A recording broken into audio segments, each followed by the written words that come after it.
Good morning, everybody. This is the live market open for Friday, October 16th. I'm Yohay Elam of Forex Crunch and Market Movers podcast, doing the show for FX Street.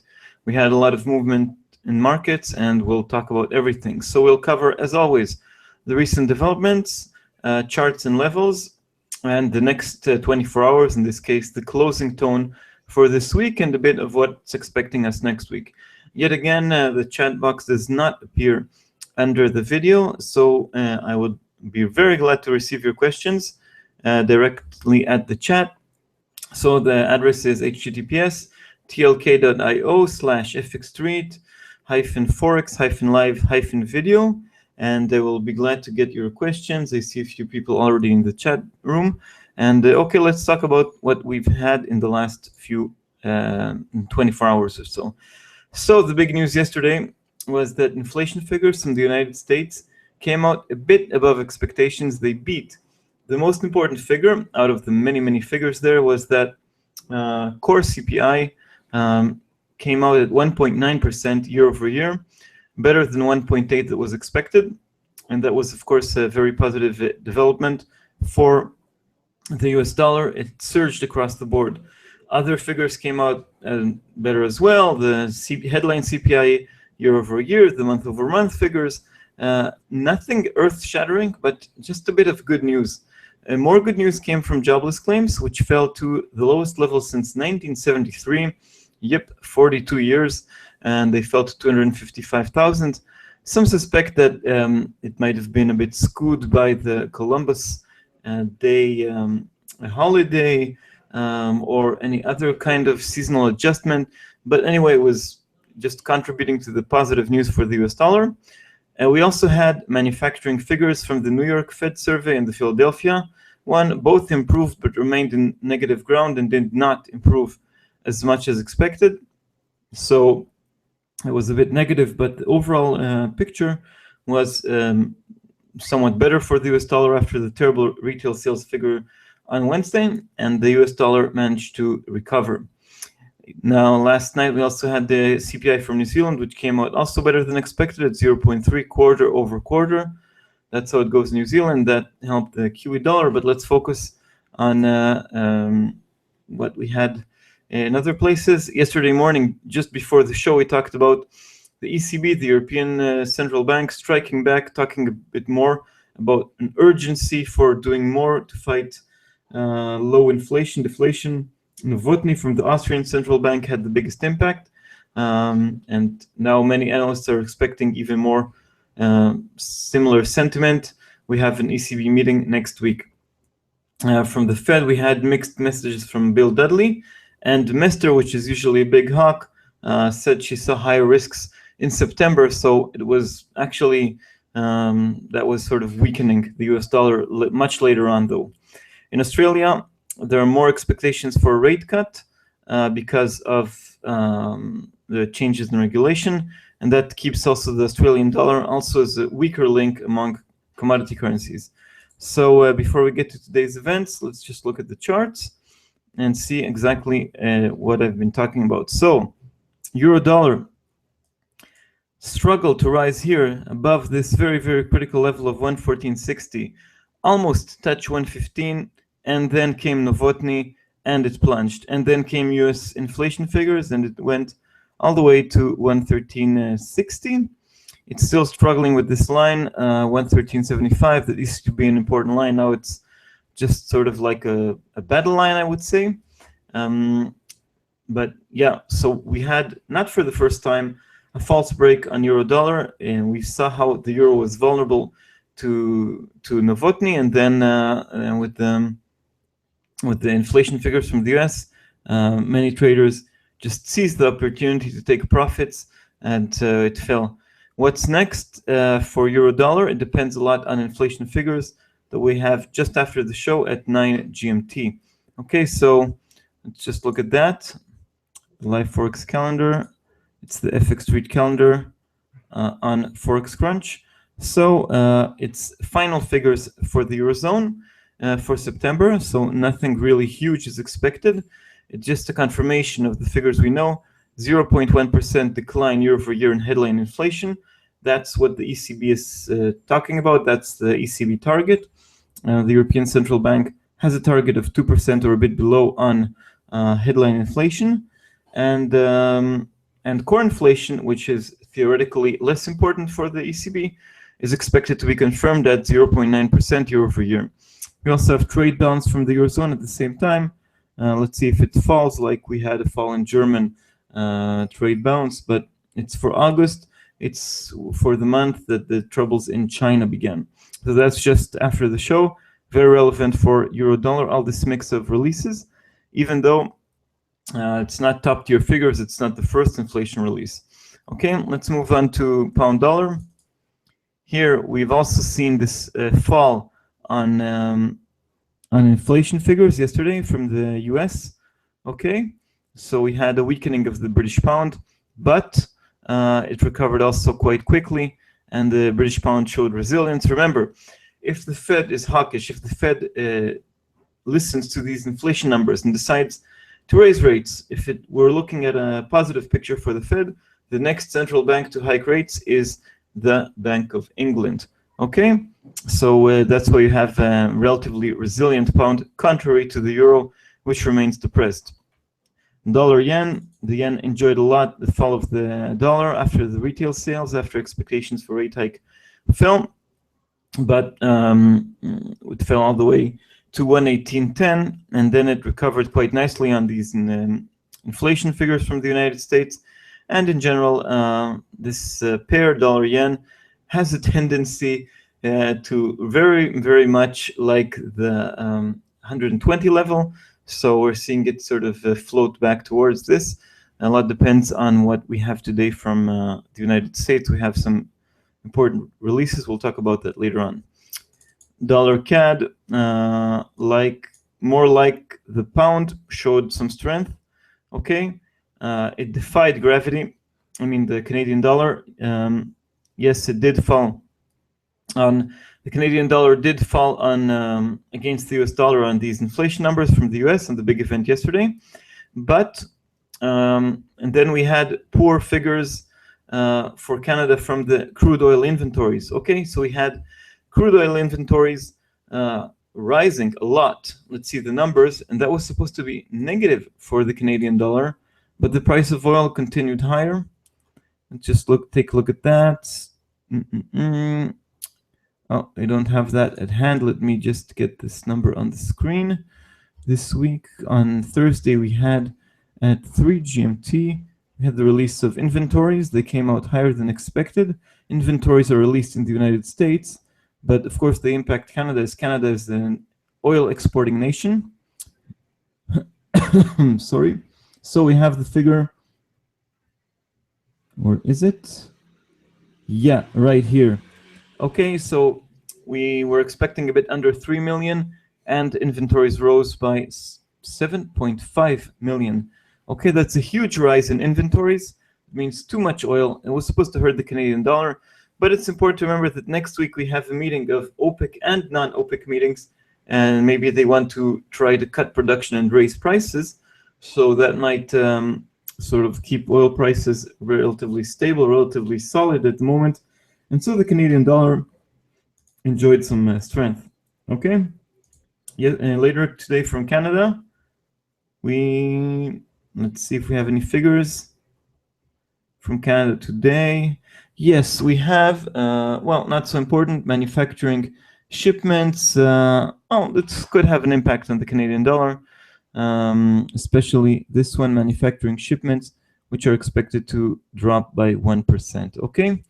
So that was Canadian dollar, relatively strong, fell below the double bottom of 129 right here, and even reached a low of 128.25. Currently, it's just under 129, still relatively strong, the Canadian dollar. So I'll jump over the Australian dollar just a moment to show you another resilient commodity currency. The New Zealand dollar, yes, it was capped by the 69 level, but still looks higher. After the big fall on strong inflation figures from the US, it did manage to recover. The weaker link, as I see it, is the Australian dollar. Why? Also here, it did manage to recover a bit from the inflation figures in the United States, but then it dropped back down. Why? More and more commercial banks like Goldman Sachs, UBS are talking about a rate cut in Australia already in November. Goldman Sachs even hints about 2 rate cuts this year. This means one in November and one in December. So the Australian dollar to me seems a bit vulnerable, a bit weak. It's now at critical support 72.85. I'm mentioning this level every day because this was the post-Fed high right here. So if you can see it, we had in the middle of the September, the Australian dollar rise up to this level, right? 72.80. Did struggle with it in recent days. Now it's just at this point. If we look at the hourly chart, it looks a bit clearer that it's a separator of ranges. Okay, so next support is 72, the round number. Resistance, high resistance 73.60. So I would say the Australian dollar is a bit vulnerable and currently at crossroads. And as we speak, it's falling. I'm very lucky. Talk against it. Now it's falling. Anyway, we have more talk of a rate cut in Australia. Why a rate cut? Because there's new regulation in Australia that is meant to curb the rise in house prices, especially in Sydney. Okay, so for this new regulation, commercial banks had to raise their mortgage rates. So the first one was Westpac, one of the biggest ones, maybe the biggest in Australia. It raised mortgage rates by 0.2%. Other banks are expected to follow. And this allows the Reserve Bank of Australia, the central bank, to cut rates elsewhere. So that's why expectations are rising for a rate cut. Currently, the interest rate in Australia is at 2%, higher than many developed economies, but lower than New Zealand, for example. And there's still a lot of room on the downside. Okay, now it's a bit sliding below 72.80. All right, so we talked about the major currencies. Let's see what's on our agenda today. And just before we talk about our agenda, I'll remind you again, questions are very welcome. You don't see the chat box under the video on the FX Street page nor on the Forex Crunch page. This is some kind of technical issue, but the chat is alive and kicking, and we certainly welcome your questions. So please go to https tlk.io/fxstreet-forex-live-video. The address here is on the screen, and I see 7 people already in the chat, so you're welcome to ask questions. Let's talk about the agenda for today. Let's write something here in the chat. For those of you in the chat and not listening to the show, right here in the chat. Okay, so we have today, the last day of the week, we have final Eurozone inflation data. We talked about that before. We're expecting a confirmation of the week in inflation figures, a drop in headline in prices 0.1 and core at 0.9 plus 0.9. Canadian manufacturing sales at 12:30. This can impact the Canadian dollar. Industrial input from the United States at 1:15 GMT. Let's look at what is on the cards here. So we have industrial output expected to drop by 0.2% after dropping last month by 0.4. These are fresh figures, relatively fresh for the month of September. Together with that, we have the capacity utilization rate, a bit less important, expected to slide from 77.6 to 77.4. Okay, and but more importantly, as I mentioned here, consumer sentiment. This is the figure for October, the preliminary figure for October from the University of Michigan and Reuters. These two organizations survey consumers to see where they're going. And it's for October, it's for the current month. Usually there is a correlation, or in theory, there is a correlation between the level of confidence and the actual spending, actual retail sales.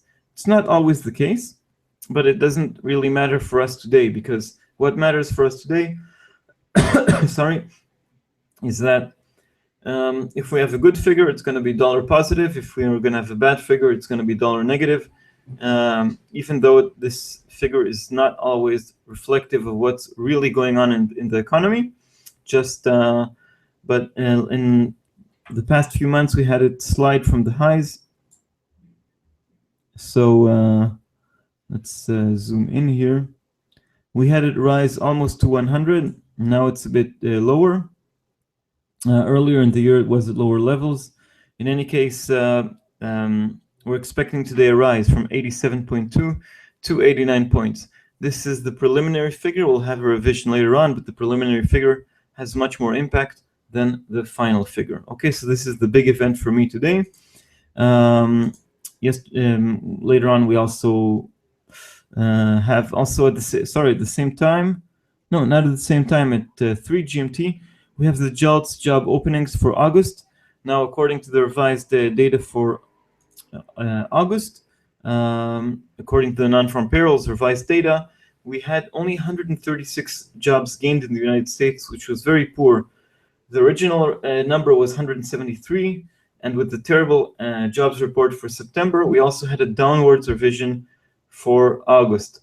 So it'll be important to watch also the JOLTS figure. JOLTS is job openings, to see if we have a drop also here. Markets are expecting a drop from 5.75 to 5.62 million. This means a fall from record highs. All in all, if you look here at the graph, this figure is sort of only going up. The only way is up. One of the subcomponents of this one is the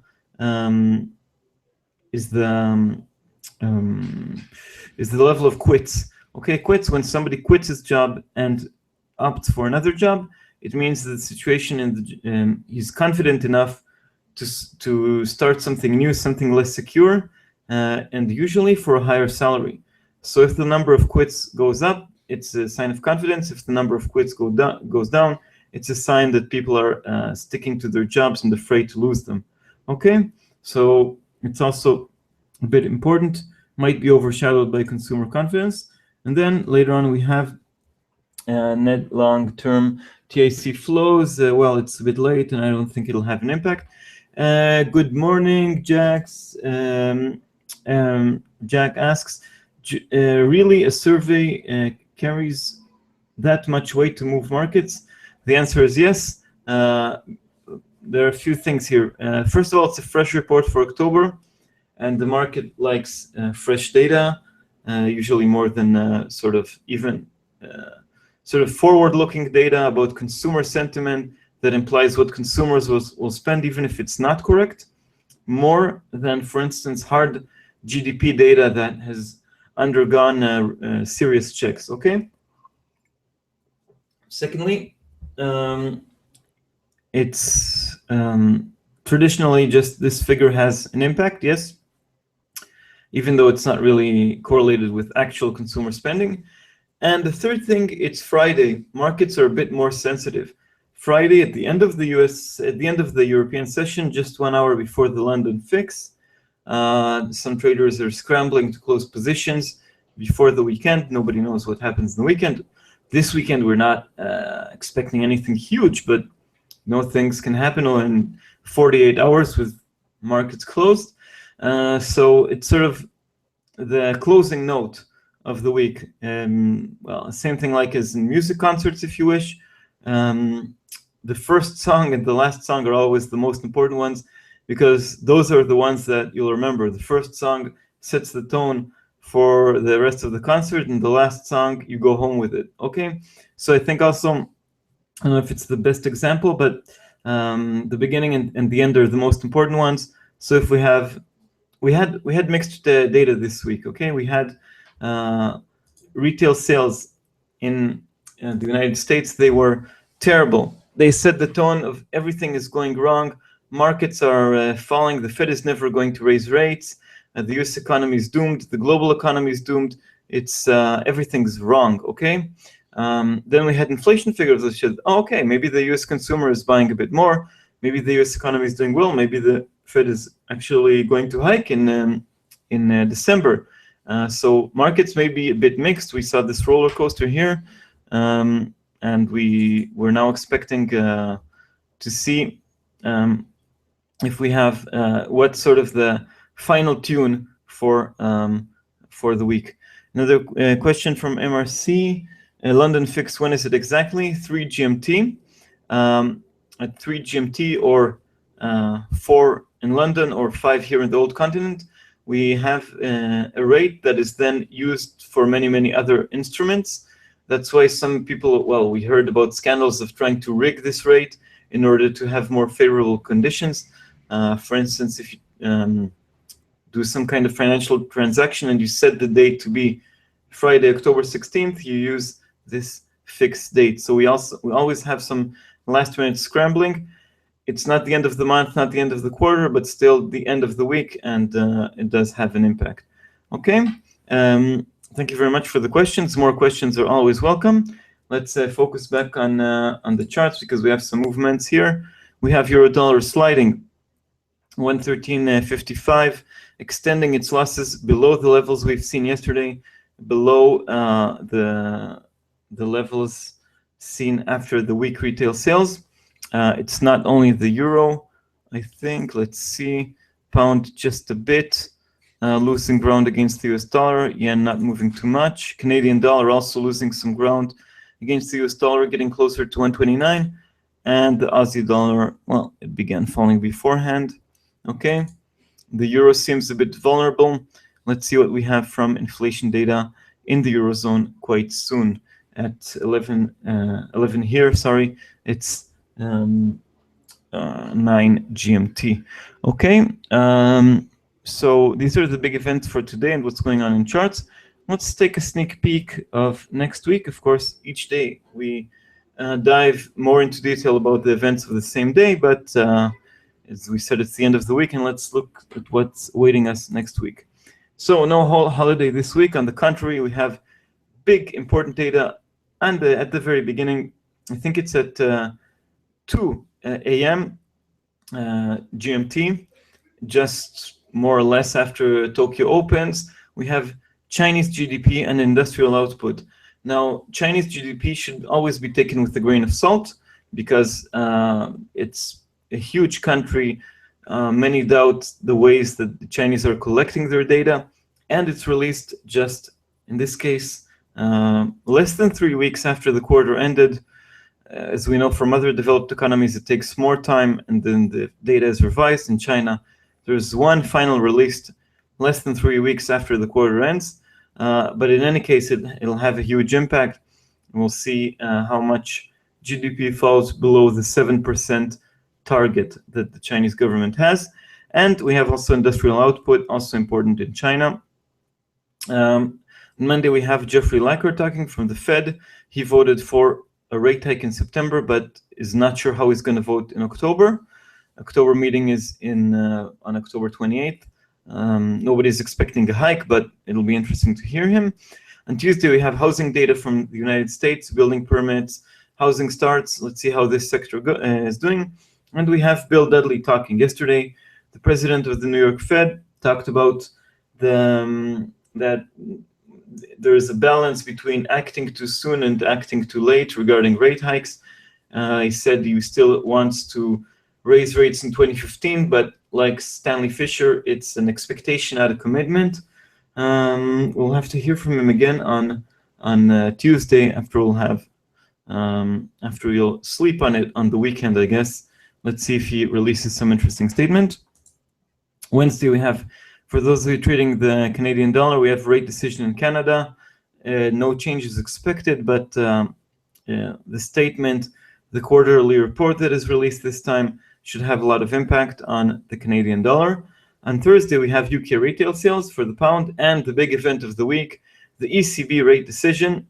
Now, let's talk a bit about that in front of the camera. The European Central Bank makes its decisions from this year only once every 6 weeks.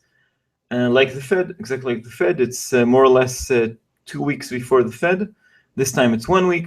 We have, since the last meeting in September, we've had a few more figures from Europe. We had weakening inflation figures, we had worsening employment, and we had the Volkswagen scandal. Okay, so all these things and perhaps others, we'll talk about everything more in detail on Thursday next week, and the strengthening of the euro, and all these things, I believe, could lead to a more dovish sentiment, to the ECB hinting about more action in December.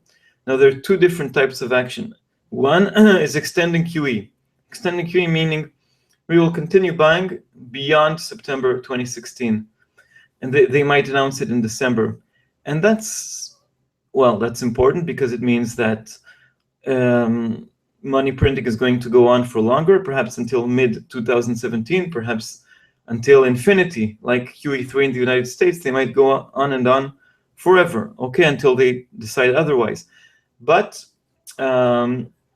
it's just forward guidance. It's just a commitment. If things change, they can change their policy, okay? A more important move, a more significant, more deadly for the euro would be to change the pace of monthly buys, okay? Instead of buying 60 billion euros worth of bonds per month, they could buy 80 billion or 100 billion. Now, again, no meaningful decision is expected in October. December is the big date because they have new forecasts. But they might talk about worsening situation. They might talk about much more readiness to act in all measures, including enlarging QE, sort of sending big hints. So this is sort of the very, very early preview of the ECB. We'll have more inflation data today, and of course a bit more data next week. So these are, let's see what else is on our agenda. On Friday, we have Eurozone PMIs. Already, of course, forward-looking PMIs are always important, but less important than, well, they'll be a bit overshadowed by the echoes of the ECB decision on the previous day. So also next week, we have quite a few events. Then the following week is the week that we have the Fed decision, and that will be interesting as well. Okay, let's remind you once again, we have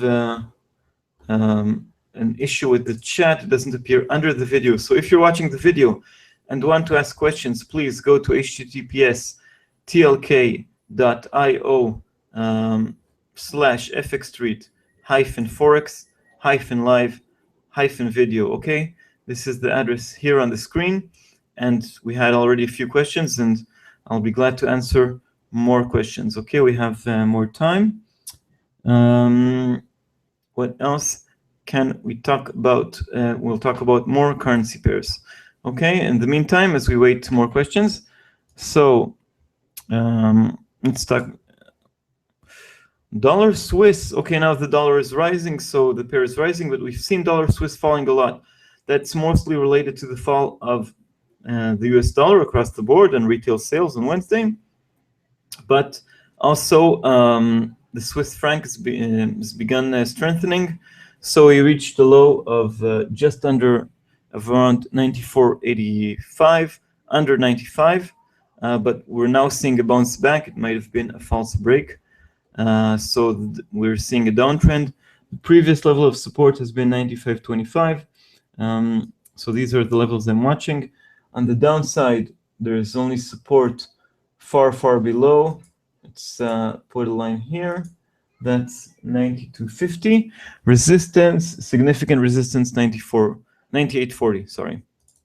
Euro Swiss, also, as I said, it has been stuck in range for quite some time, but now we're seeing it strengthening. So we dipped below this 108.20 level, 108.20, and now we're seeing it bounce back a bit. So is the Swiss National Bank intervening? It probably didn't intervene enough to push the pair higher. It is last week it traded very, very boringly at 109.40 around this level. Okay, so we're beginning to see a recovery. Before we move to more currency pairs, we have a question from MRC. Another question: what about relative strength? Which is the strongest and which is the weakest among the currency pairs? I don't have the exact figures for the whole week, But for today, we have one of the weakest currency pairs is the Australian dollar. You can see the watch list here on the right-hand side of the chart on the screen. So we have the Australian dollar and the New Zealand dollar suffering the most, relatively, of course, only today, only since the beginning of the day. We have falls of around 0.75% on both currencies with, so these are, let's say, the weakest ones. Also, the Canadian dollar is losing. Pound dollar is very stable. Dollar yen is very stable as well. And euro dollar is falling at 0.25. So I would say that the strongest is the US dollar because it's strengthening across the board, actually not losing to any of the major pairs. And the weakest one at this moment is the Australian dollar, losing 0.77%. Okay, so these are so this is the biggest move here on a daily basis. Okay, let's put the daily chart, and you can see, yeah, it's not huge. We've seen stronger moves earlier this week, but we're expecting more important data from the US later on. Expectations for a rate cut in Australia are the biggest driver of the Australian dollar lower. Okay, and as we speak, we're dipping under the 72.70 number. Still a way to go, and we've lost 72.80. So let's see how this pans out. Okay, more currency pairs. Talked about these ones. Euro pound losing some ground, extending its falls. Let's move to the hourly chart. Yeah, so we had, I think you can call this some kind of head and shoulders pattern, wouldn't you say? This is one shoulder right here. This is the big head, and this is a shorter right shoulder. Now we're seeing it fall, and perhaps even the bigger picture might have another head and shoulder right here with the shoulder line at this point, 73.32. Now we're at 73.50. All in all, we're seeing euro pound lose ground from the highs. Okay, euro yen. Euro yen went higher because of the strengthening of the euro, and the yen was relatively stable. Now we're seeing the euro weakening because of the European Central Bank and the inflation figures from the US, and so it hurts the euro more than it hurts the yen. Back to the previous range, back to 135.30. 135.60 is important, stronger resistance, followed by 137, exactly 137, which was the high right here. Okay, 134.20 is still a line of support. No, let's move it right here. This is a bit more relevant, 134.70. Okay, and significant support at 133.15. But this is one currency pair you like more, 184. Okay, currently moving higher. Sorry, currently moving lower, but after reaching higher levels. The big levels here that I'm watching are 186 and 181.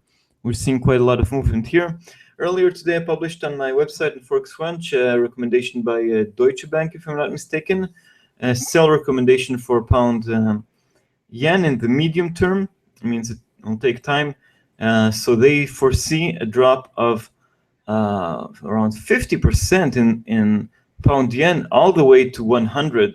I think that's a bit far out, but it's well, for 1 year, let's say it's maybe realistic. Good morning, Albert. No worries, and you're welcome to, all of you, welcome to join in at any time and ask whatever questions you wish to ask.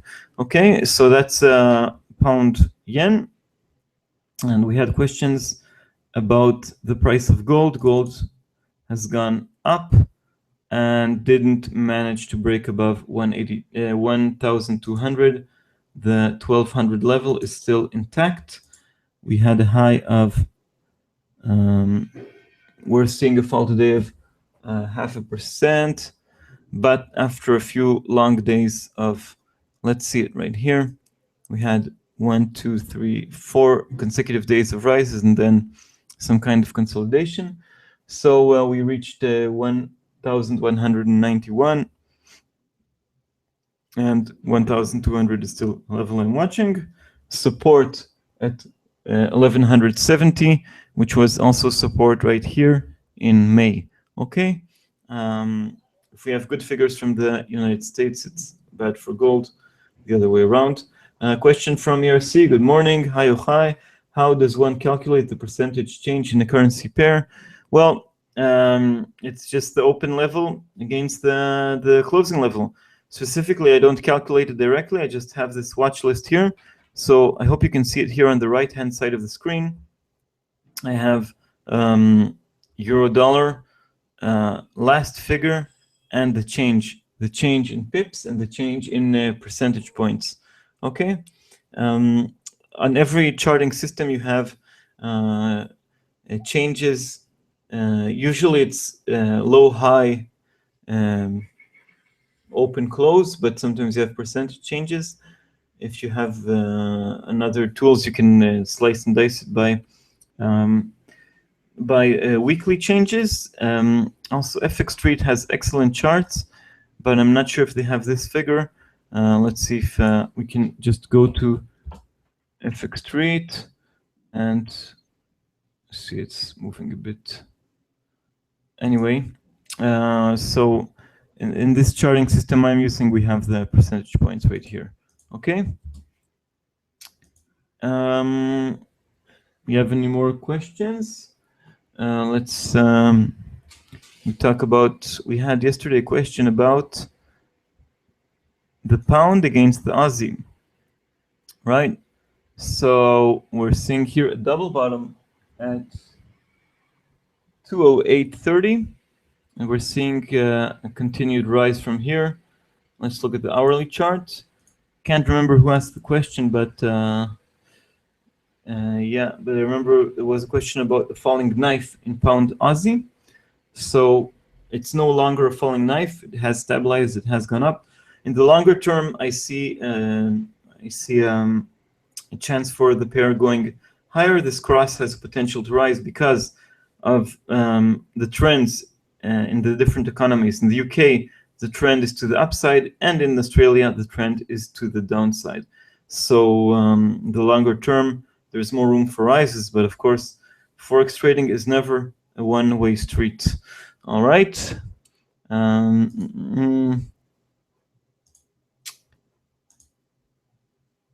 So again, this is the chat. Another question from Tylen.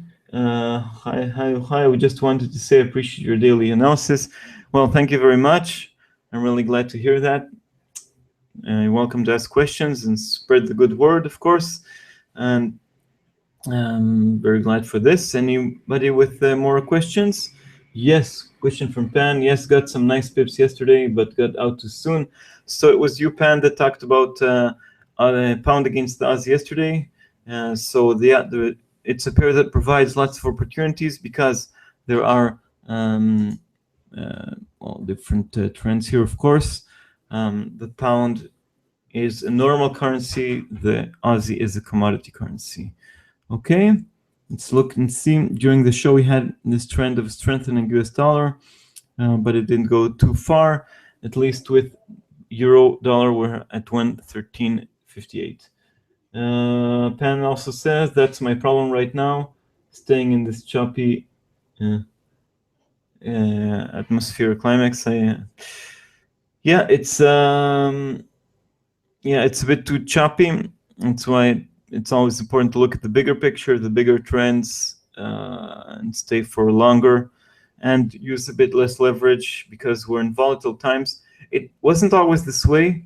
Last year was terrible, it was boring, things hardly moved, but now we're seeing much higher volatility, and all the analysts are talking about volatility here to stay, okay, mostly because of monetary policy divergence. All right. So these are the trends. It's just Pan says looking for re-entering Thanks for pound yen info. Looks tasty. Yeah. So I said beforehand about pound yen that there's a sell recommendation by Deutsche. See if I'm not mistaken about selling pound yen, and with a target of 100. Currently, we're at 183. So let's see if I can find the reasoning for this. Yeah. Oh, sorry, I still haven't published it. Anyway, yeah, another thing before we wrap. Yesterday, I had the chance to attend a conference here in Barcelona by Yanis Varoufakis, the ex-finance minister of Greece. He was talking about democracy in Europe, about many stupid things done here in the old continent. His ideas, I must say, were much less radical and much more straightforward and pragmatic than I had thought. I think there's too many bad things going on here in the Eurozone with it's not capitalism, it's not socialism, it's just a very small political and economic class taking all the money. That's in short. Anyway, in the website, I've written quite a lot. I've made some live blogging of what he had to say here in the Centre Cultural El Born, which is quite close to my home office. So that was a short comment about Yanis Varoufakis. It was very interesting, and I'm sure we'll hear from him and from Greece also later on. So it's time to do the wrap. Well, it's not wrapping. Anyway, so this is a wrap of the live market open for Friday, October 16th. We had lots of interesting developments, and the big ones was a comeback of the US dollar thanks to CPI that beat expectations with 1.9 year over year on the core figure. Inflation in the United States is ticking a bit higher, and is it real? Is it just an excuse to buy dollars? Anyway, markets are on the move. Jobless claims also came out better than expected, lowest since 1973. Other figures disappointed once again, manufacturing figures, but the mood is more pro-dollar now, much better than it used to be 24 hours beforehand with the terrible retail sales figure in the United States. So we have, in general, a stronger dollar, but the reaction is not even across the board. Okay, so we have euro suffering more because of the ECB talking a bit more about QE. We're seeing it, we saw it make a false break above 114.60, and it continues the downfall. The pound, that's already a better story, 154.56. It did climb above 155, and it's lower, but still stable. Dollar yen recovered from the lows. Better figures in the US certainly help.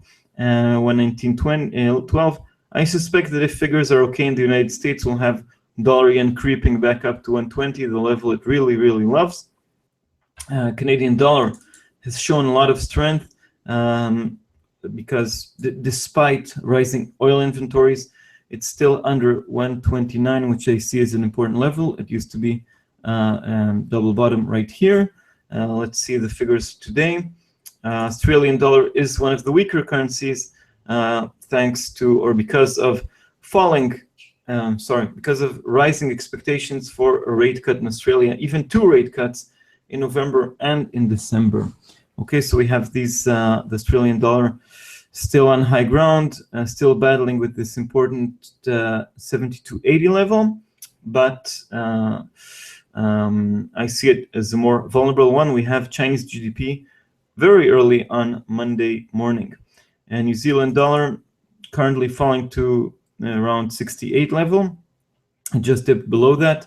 69 serves as resistance, but New Zealand is looking quite good, and this dip might be a buy opportunity. 69 is resistance. We had positive inflation data in New Zealand, the budget surplus, so things aren't looking that shabby in New Zealand. Okay, so these are things going on. Let's look at events awaiting us today as part of our wrap. Just after the show, we have final Eurozone inflation data, and also we have trade balance data there. It could impact, of course, the ECB next week, but no big changes are expected. Manufacturing sales in Canada, 12:30. 115 US industrial output expected to fall. The most important figure is the survey by the University of Michigan and Reuters about consumer sentiment. We're expecting it to rise to 89 points from 87.2. That's the main event for today, sort of setting the last tone and tune for the week. We'll have, I believe, we'll have a significant impact on markets after we had, on one hand, weak retail sales in the US and then positive inflation data. This will probably set the tone for what's next ahead for the US dollar rate hike expectations for the rest towards the Fed decision on October 28th. Okay, so this sort of closes things for the week. Thank you again for coming to the show. Thank you for all your questions. Thank you for spreading the good word. We'll be here once again tomorrow. Tomorrow, Saturday. We'll be here once again on Monday with the Chinese GDP and next week's important events, with the ECB being the most important one. I'm looking forward for a lot of action in euro dollar. So again, thank you very much, everybody. And we hope to resolve these small issues with the chat and provide you with an interesting show also next week. And so that's it. So I wish everybody safe and successful trading today. Remember, also deciding not to trade is a good decision if you don't see the conditions right. And see you on Monday. Thank you and goodbye.